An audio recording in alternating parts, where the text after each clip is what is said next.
Sonic X Shadow Generations is now released, and people who pre-ordered it are able to play it 5 days early. And there is now a lot of controversy around Sonic X Shadow because Sega and Sonic Team decided to do things that not a lot of people agree with. Before we begin, I just want to make it clear that I personally am indifferent about the situation, and I personally do not care. Let's begin. So the first thing we want to talk about is Rouge the Bat being covered up. As you know, Rouge's design consists of a lot of modesty, and she shows a lot of skin on her upper body, including her breast area. And it looks like for Sonic X Shadow Generation, they covered up her back portion of her body where she showed a lot of skin. This was most likely done due to modesty reasons, and a lot of cultures and nations across the world take offense to modesty. And the other reason why this was probably done is because whoever is behind the age ratings of this game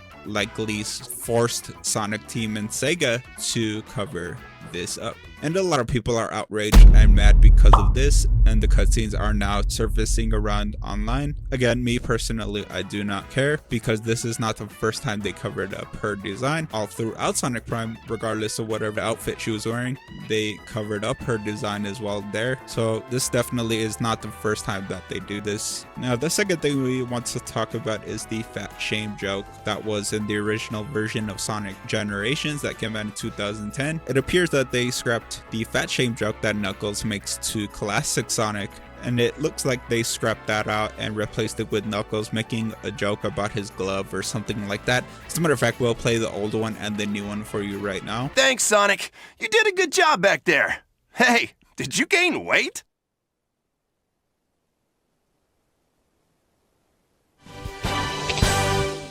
Thanks, Sonic. Now then, tell me, where is the rest of my island?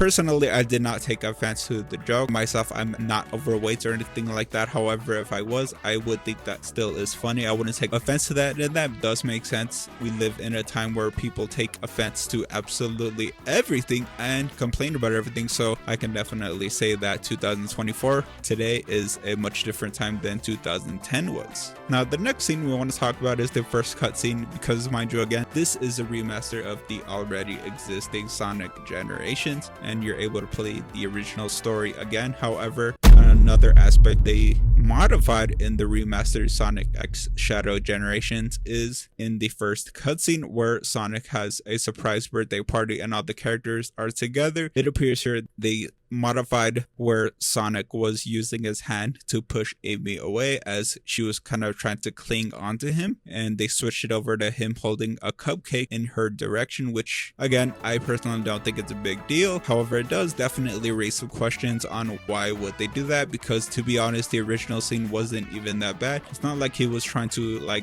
do anything harmful to Amy. He was simply just trying to push her away. So why they changed this is unknown, but of course let us know in the comments, what do you personally think about that? And that goes on to the next thing I want to say. This has to do with the Sonic X Shadow Dark Beginnings prologue scenes, the animated scenes that you can watch for free on YouTube. It appears here that they covered up Maria getting shot by just having her fade away in the clouds and having Gun, I guess, shooting the weapons in the clouds as well, instead of actually showing her getting shot. Very similar to what they did back in Shadow the Hedgehog video game 2005, or even Sonic X Japanese edition. And the reason why this fears me as well as many people is because this could also lead to Maria getting shot in a similar fashion in Sonic Movie 3, meaning we're not going to get the full experience, I guess, of Maria being shot, similar to what we got Shadow the Hedgehog 2005 as well as Sonic X Japanese dub.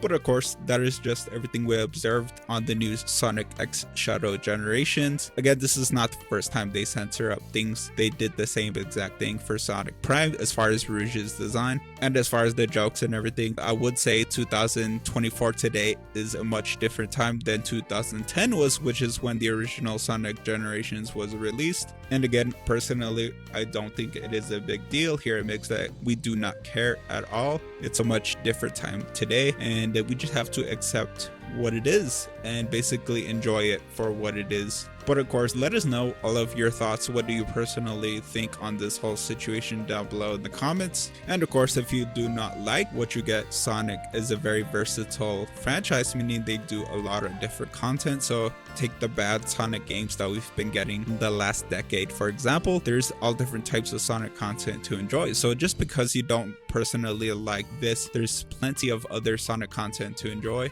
And of course, there's also always fan-made content. Sega and Sonic's team are very supportive of fan-made content, so there's a lot of fantastic fan-made content, including the fan-made content I've been coming out with on the channel. So you definitely should check all of that out as well on my channel. And that's all we have for you guys today. If you enjoyed the video, be sure you smash the like button down below, as well as subscribe to the channel so you never miss out on any other future content I come out with. And without further ado, we will see all of you guys on the next video or live stream or podcast.